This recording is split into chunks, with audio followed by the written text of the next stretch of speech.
In its Tibetan form, the Buddhism of the Great Vehicle, Mahayana, is called Lamaism by outsiders and Tantric Buddhism by the Tibetans themselves.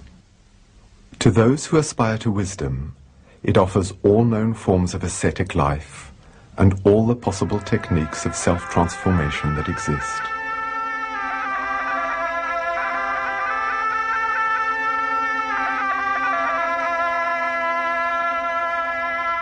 This Tibetan Buddhism presents itself as a pyramid, whose base is monastic life common to all forms of Buddhism, whose summit is meditation without form, in which is revealed the unity of all things, the impermanence of every element in the universe, in which only the Absolute is eternal. Between this starting point, common to all those who have heard the call, and the perfection that is reserved only for the chosen few, stands the structure of Tantrism that is so disconcerting for outsiders with its pantheon of divinities in terrifying forms, its sexual symbolism, and, in addition, its yogic practices.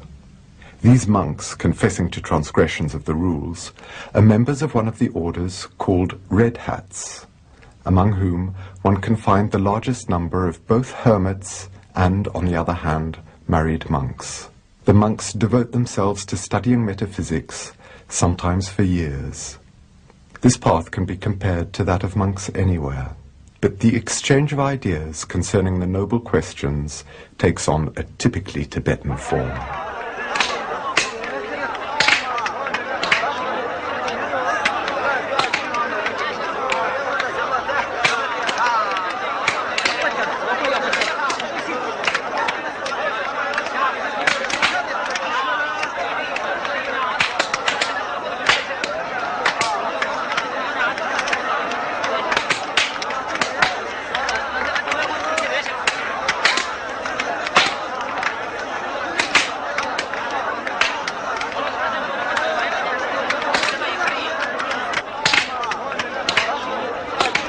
These animated competitions, these duels, these tournaments, one could say these matches, are the living memory of the heroic epoch in which the Buddhists, trained in Indian Tantrism, had to confront the supporters of Bonpu, the ancient Indian cult, and Chinese Buddhism from which Zen emerged, and even Islam or Nestorian Christianity.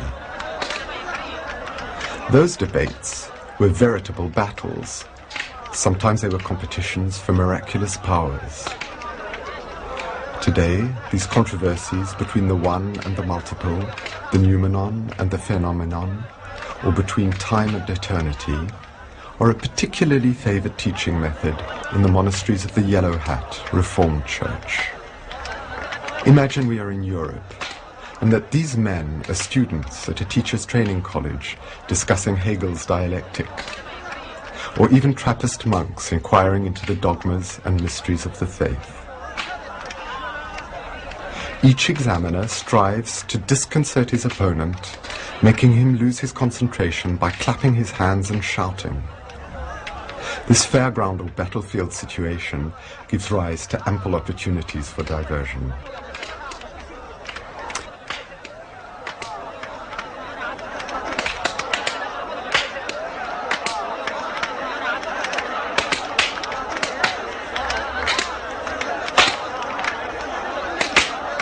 The infant monks also practice in the same way, whether tulkus, incarnate lamas, meaning children who have been recognized as a new manifestation of a master or deceased sage, or simply ordinary monks.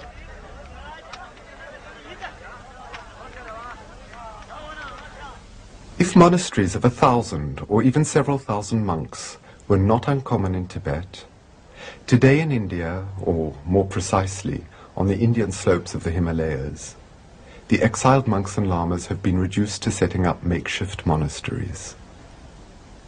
For example, Dukpa Tuksi Rinpoche, Guru, that is to say, master of the Red Hat order called Kagyupa, endeavors to educate and provide for a handful of monks without any material resources, who are destined to continue the long lineage of yogis, disciples of the great ascetic Milarepa.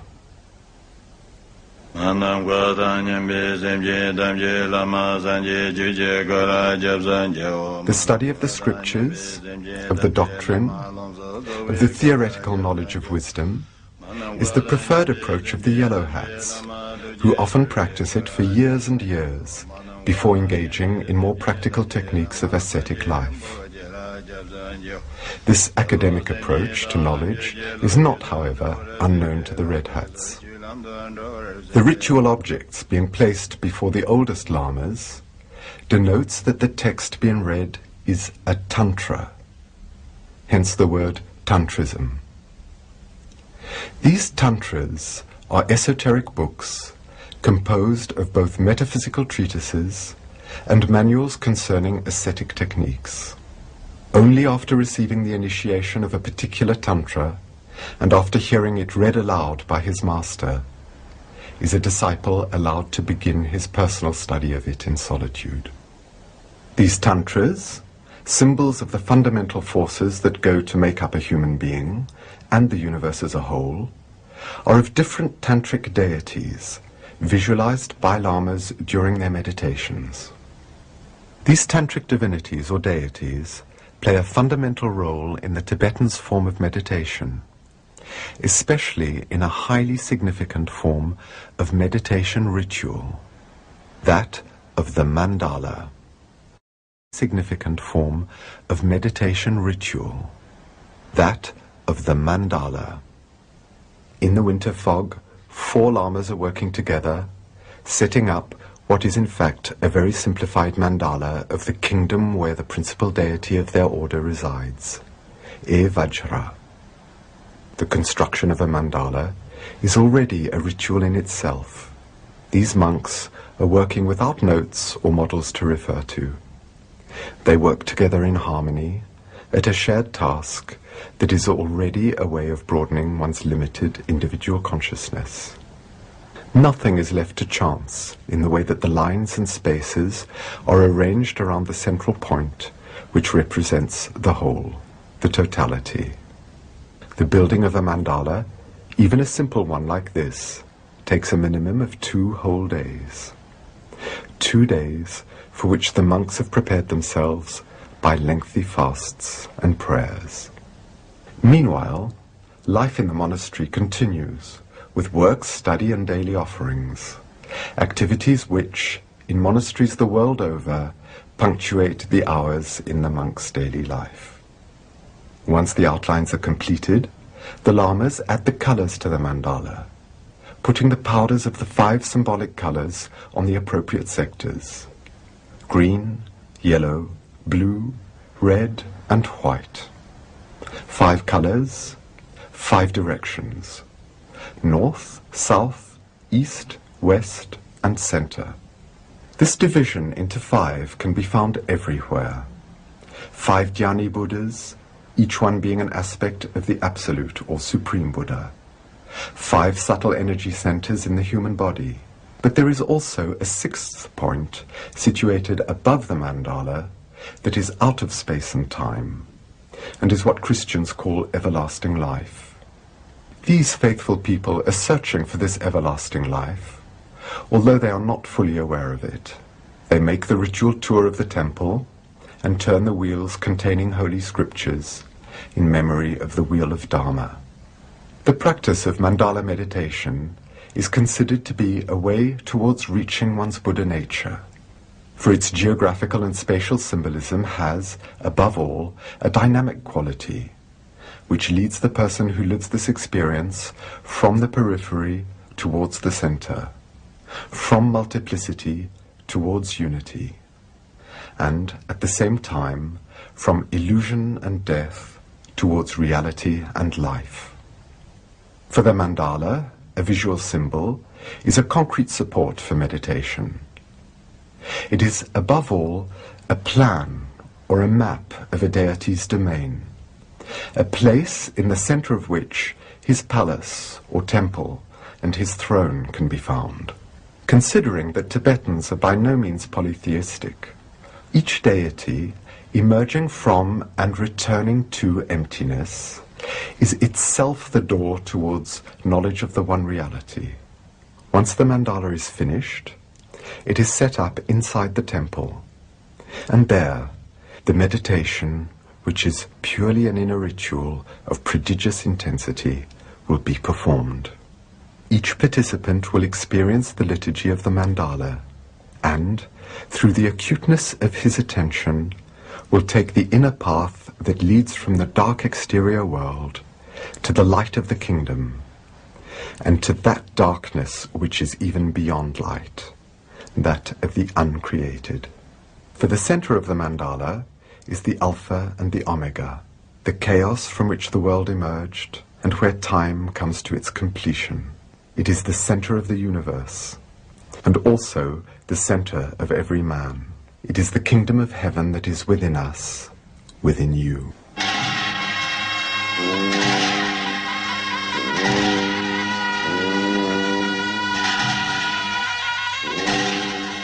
Then, once the ritual is over, the mandala is taken apart in the same way that every created thing is continually undone. The powders are taken in procession to a mountain torrent. There they are thrown in the water where they dissolve. In the same way, every element in every created thing is continually being dissolved. Mandalas painted on cloth and then conserved are rare, and one wonders for how much longer there will still be monks capable of producing such complex esoteric works. 2,000 kilometers away, in the Dalai Lama's monastery in Dharamsala, a much more elaborate mandala was set up for the annual ritual Kalachakra Puja, the ceremony of the Wheel of Time. After the prayers, invocations, and purifications, the monks consecrate the place where the ritual will be held, and where each person will visualize and experience the inner mandala. In a monastery in Tibet, this mandala would have been set up in the center of the temple, and the ritual performed on each of the four sides, facing all four directions. But these refugee monks from the Patala itself in Lhasa have to content themselves with the cramped conditions that compel them to place the mandala against one of the walls, and the consecration of the four regions will have to be performed on the same spot.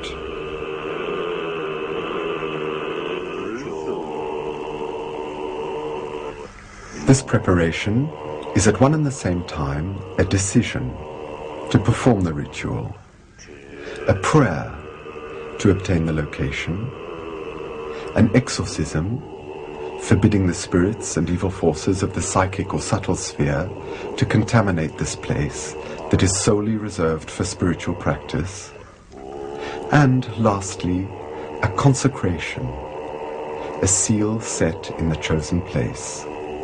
This ritual is performed with the two instruments that all tantric lamas use: the dorje, the scepter held in the right hand, masculine symbol of activity and power, and the bell, passive feminine symbol of knowledge, of wisdom.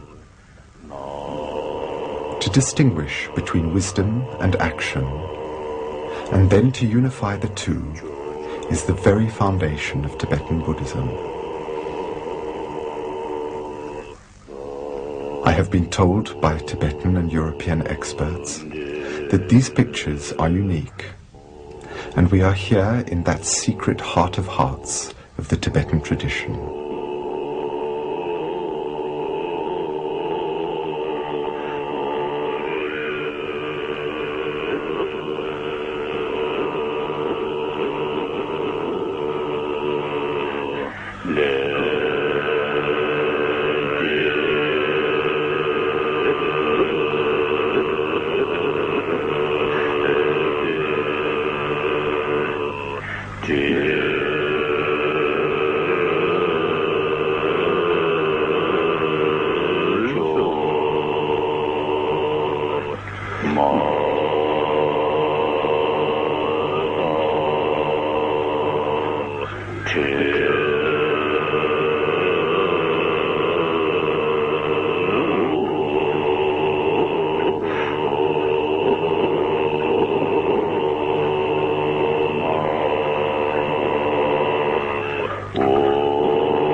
The true mandala is not one that can be seen with the physical eyes, but one that can only be visualized inwardly.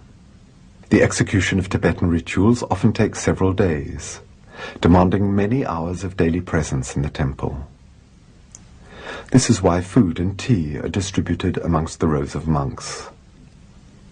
Tibetan tea is made with butter and salt, and a cup gives as much energy as a full meal.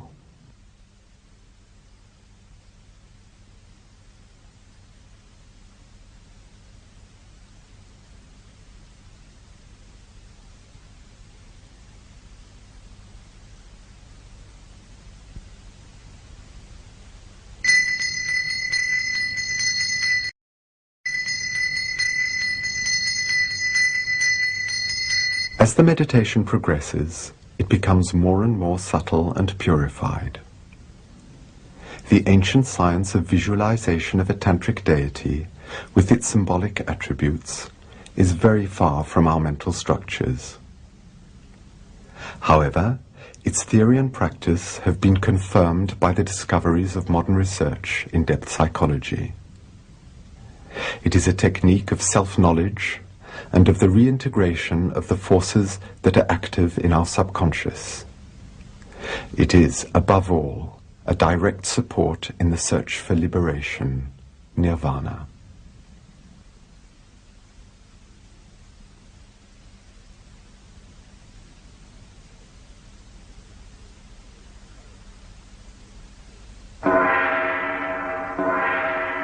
Other tantric rituals take on the form of a drama, experienced intensely by those who take part. But all these rituals, as disconcerting as they may sometimes appear, aim to lead to the liberation from all attachment, which is the raison d'être of Buddhism, whether the rites are simply for the participants themselves, or to liberate an unhappy evil spirit, a soul from purgatory. If it is a ritual intended to separate mercilessly the forces of death from the forces of life, the setting has to be appropriately terrible to suit the real psychic surgery that will take place. There are three actors to this drama. Firstly, the victim, the symbol of this attachment to the ego, which blinds us to our eternal reality.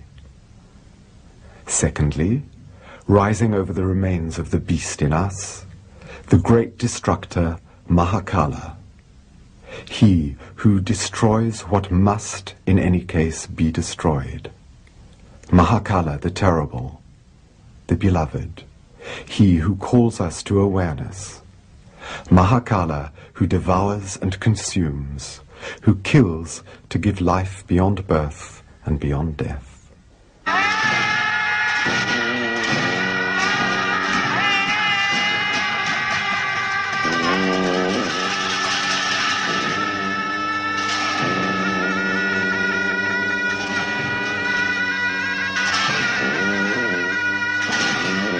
And, lastly, there is the officiating Tantric Lama, Khyentse Rinpoche, considered in India today as one of the greatest sages of the Red Hat Order. Identified with Mahakala, Khyentse Rinpoche is about to celebrate a series of rituals, including yagna, or the sacrifice of burnt offerings, and the ritual murder of 3 effigies.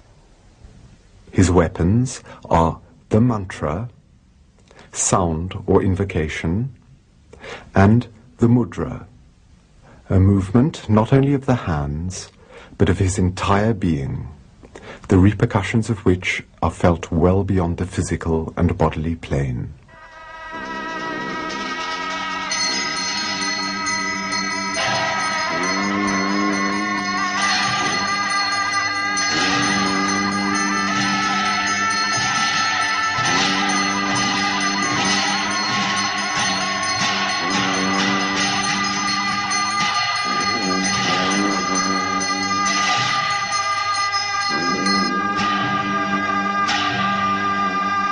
Then comes the time when the unhappy spirit is summoned to take its place inside the statue itself.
And the pieces of the dismembered corpse are offered as food to Mahakala.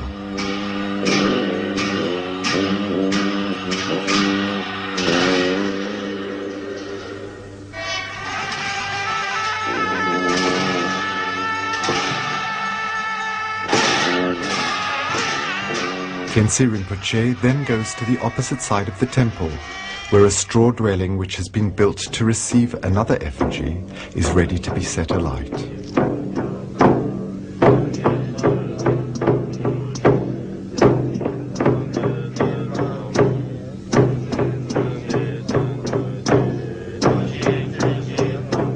And Mahakala, changed into a weapon of ultimate terror, is hurled into the blazing house.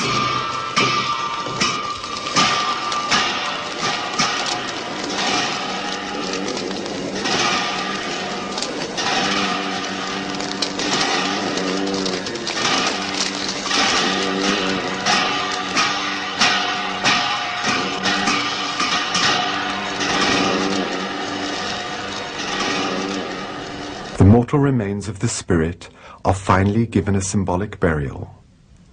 His tomb is sealed with the brass plate that had contained the icon of Mahakala. Khyentse Rinpoche then celebrates a ritual that is common to both Hindus and Buddhists, yagna, the sacrifice of burnt offerings.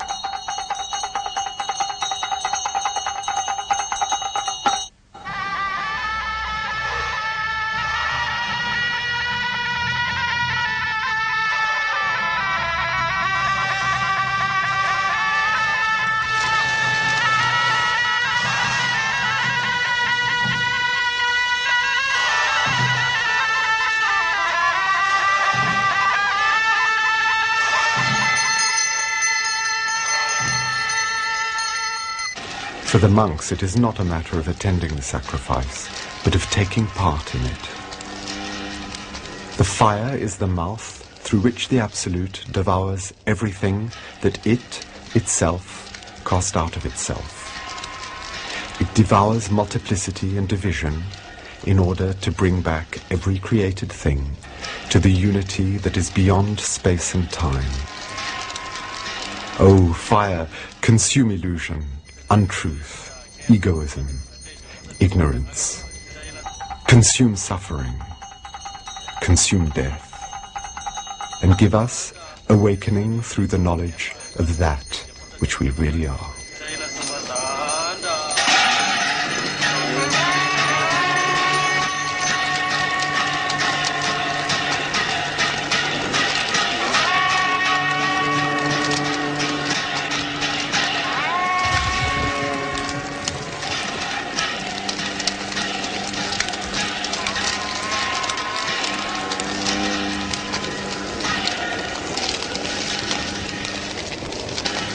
In Dukpa Tupse Rinpoche's monastery, the same ritual of Hom is celebrated, this time by yogi monks of the Kagyupa order.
The ritual of Cho, which is celebrated by Tibetan and Bhutanese monks in the monastery of Mindoling, is most moving. It is each one's offering of his own body to all beings in forgiveness for all his misdeeds.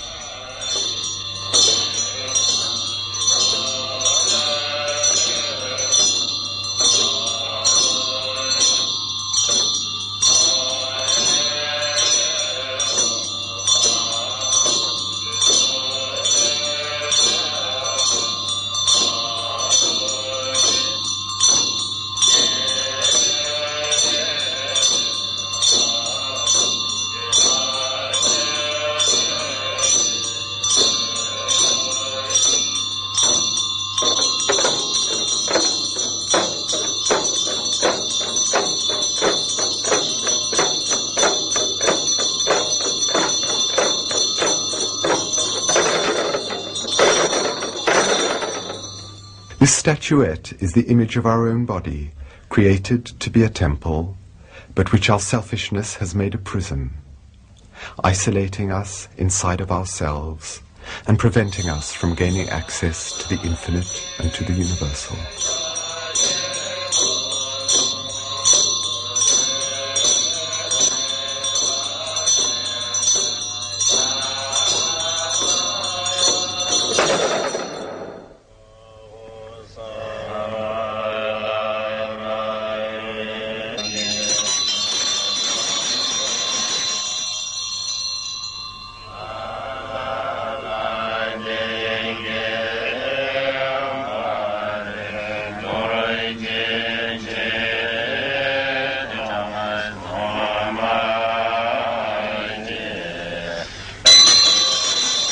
A piece of this sacrificed body is given to the Guru, the Master, for him to eat. Tibetan lamas are well known for their sacred dances, dances which have gradually disappeared from most of the other religions. But these Tibetan dances could not be compared to the Muslim dervish dances, for example. They are not daily or weekly physical exercises, destined to produce a reorganization of psychological functioning and to gain access to a higher state of consciousness. These dances are always elements of a ritual, conceived as a liturgy rather than as a drama. It is with this in view that the monks discipline themselves under the supervision of their master, just as actors or dancers would rehearse.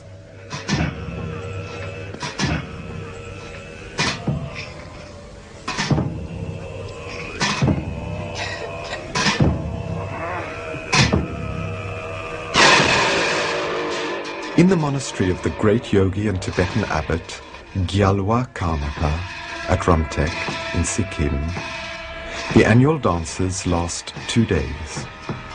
On the first day, that could be considered as an ultimate rehearsal, they are performed without the symbolic masks and costumes characteristic of these lamas' dances. After the 4 guardians of the gateways of the universal mandala have intervened, everyone in the audience is able to recognize those who, the following day, will be wearing the costumes and the black, wide-brimmed headdresses of the tantric officiators.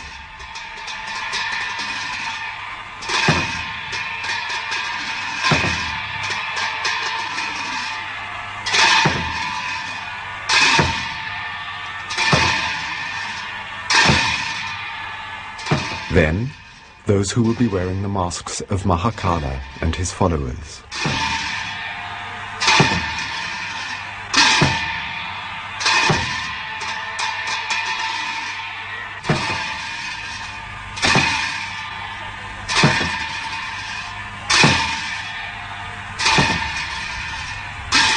And at the end of the day, the monks consecrate the area with their dance figures by drawing the sign of the Dorje, symbol of the active force, united indissolubly to perfect wisdom. The following morning, everything is ready for the most spectacular ritual in the life of the monastery.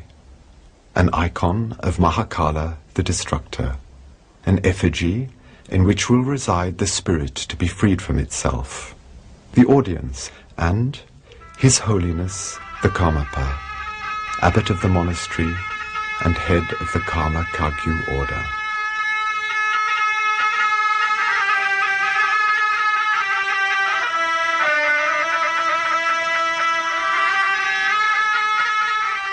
The dignitary officiating consecrates the statue of Mahakala by asking the deity to be truly present in the image that represents him, and to perform the ritual himself through the Tantric Lama who will carry out the proceedings.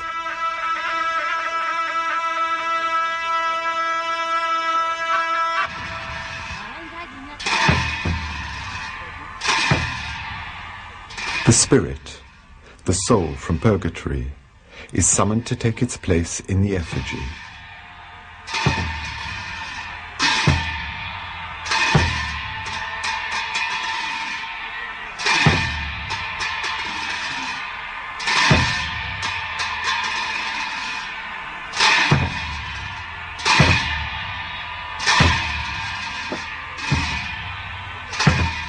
Then skeletons come to remind one of the inevitability of death, and, through their presence, question everyone as to the real meaning of this death.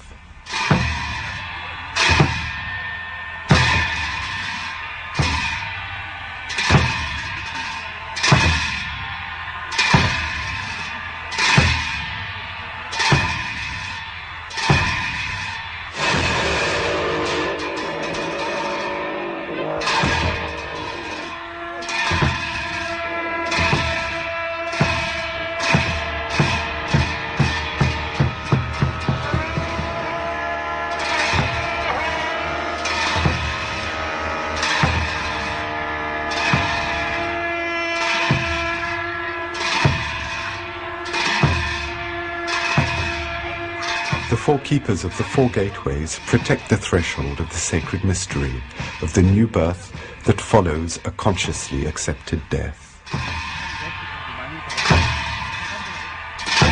All these masks are symbols. Far from being gross superstition, on the contrary, they point towards a spiritual science and knowledge of psychology which is highly evolved.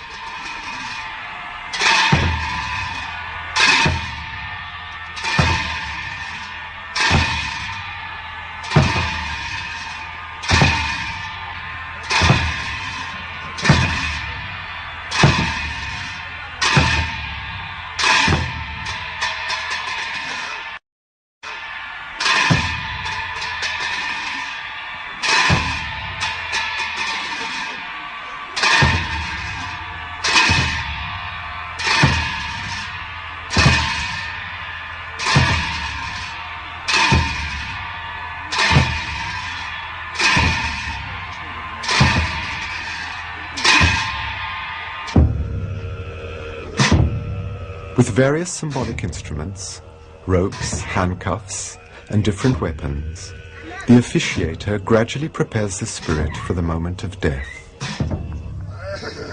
It is tempting to wonder whether the corrida, bullfighting, is not the vestige of a ritual that was once sacred, when one considers the movements with the cape, the lances, the banderillas, and culminating with the muleta.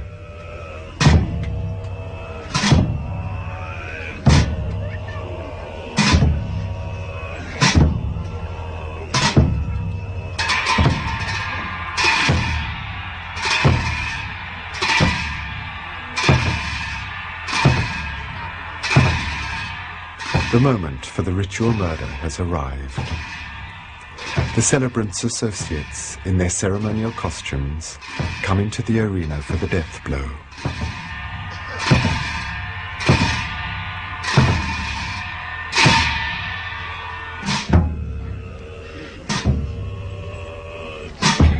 And Mahakala arrives suddenly in the form of a masked dancer accompanied by servants. Mahakala himself will give the coup de grâce to the evil entity, followed in this act by all his acolytes.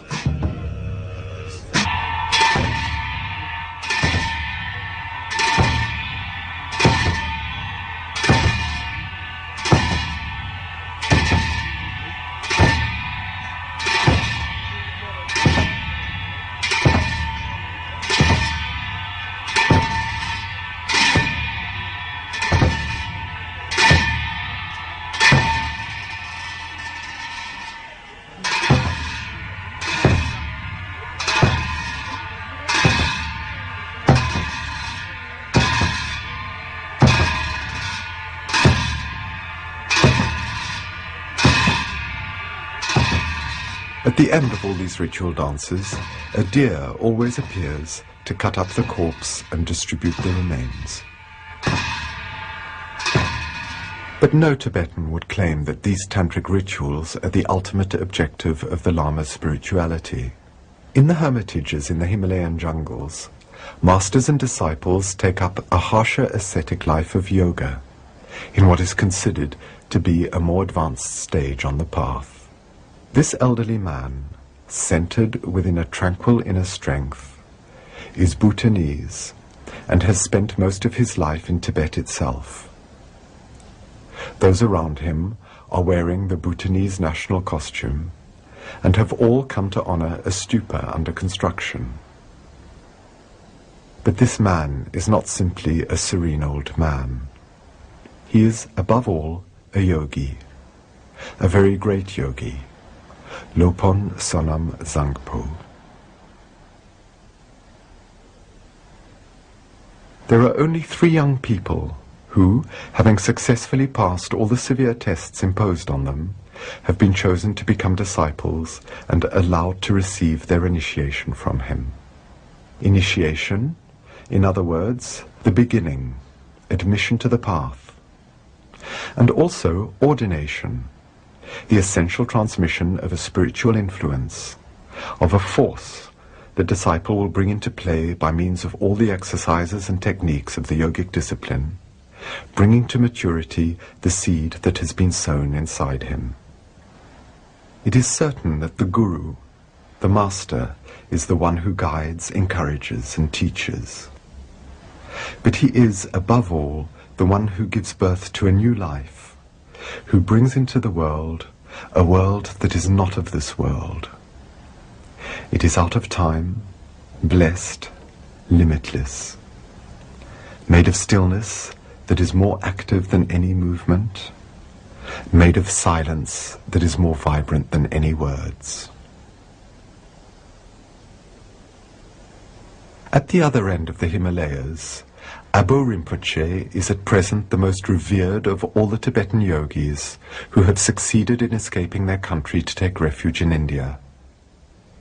He has forgotten his age, which is guessed to be about 90, and has arrived at the highest summit to which yoga can lead. He also is a truly qualified master who can lead a disciple all the way to the end of his journey, to the other bank of the ocean of sorrow. But he too, as all other true yogis, restricts his teachings to the initiated only.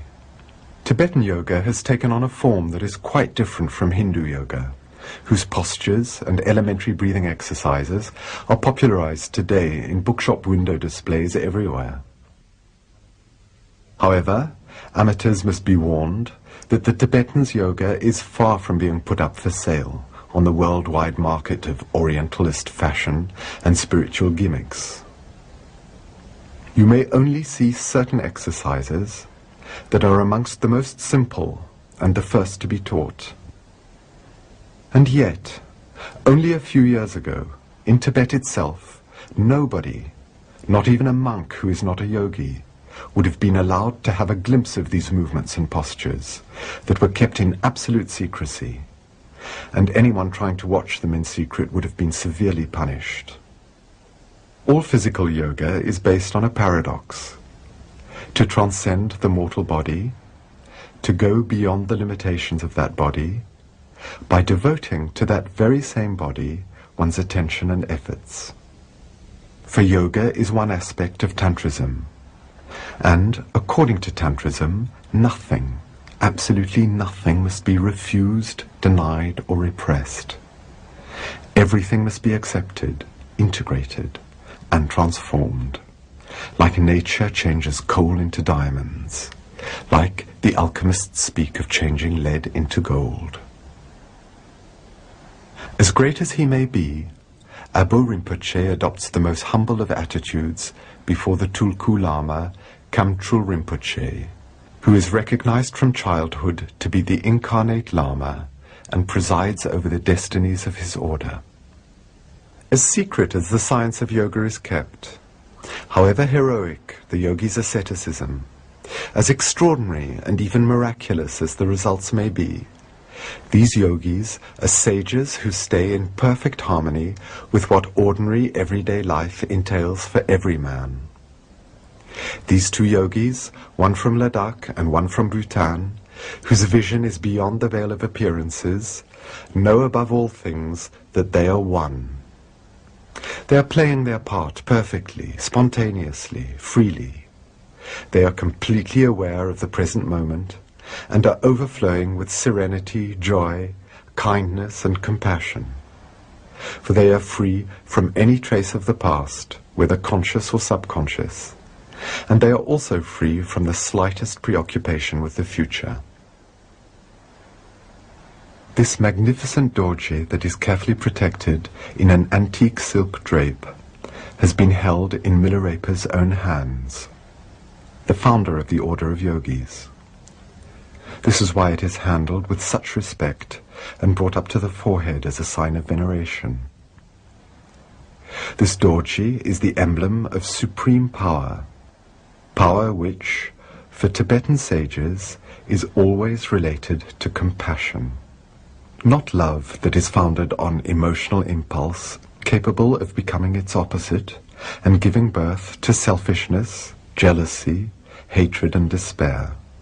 No, love that takes root in the realization of the unity of all beings. Having died completely the death of his own egoism, and of the belief in his individuality separate from others, the yogi can say, "Because I no longer am, I am everybody, I am everything." The belief in his individuality separate from others, the yogi can say, "Because I no longer am, I am everybody, I am everything."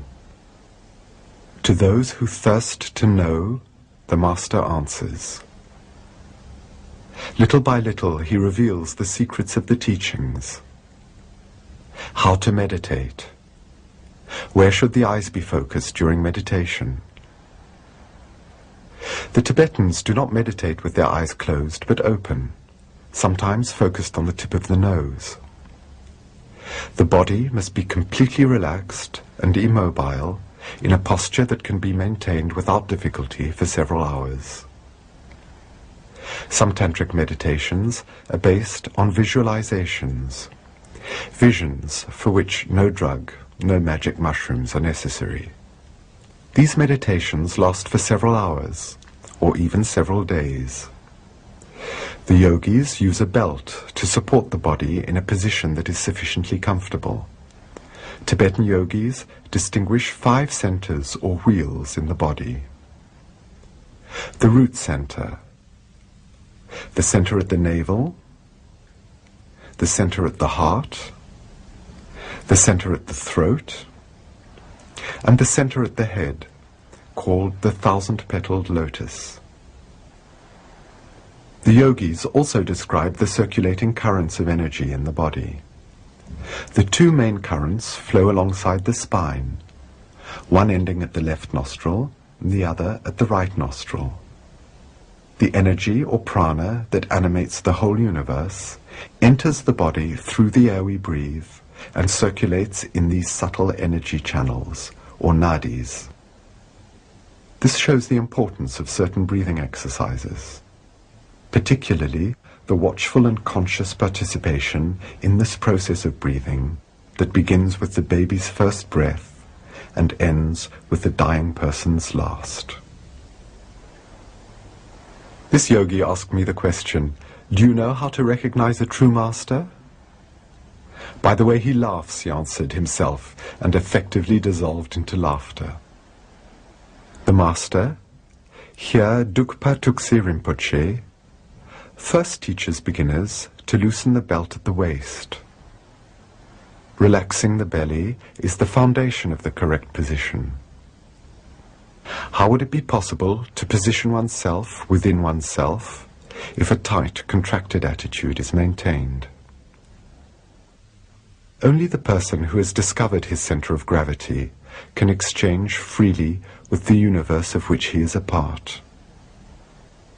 The Tibetans locate this center of gravity in the region of the abdomen, reminiscent of the famous hara of the Japanese Buddhists.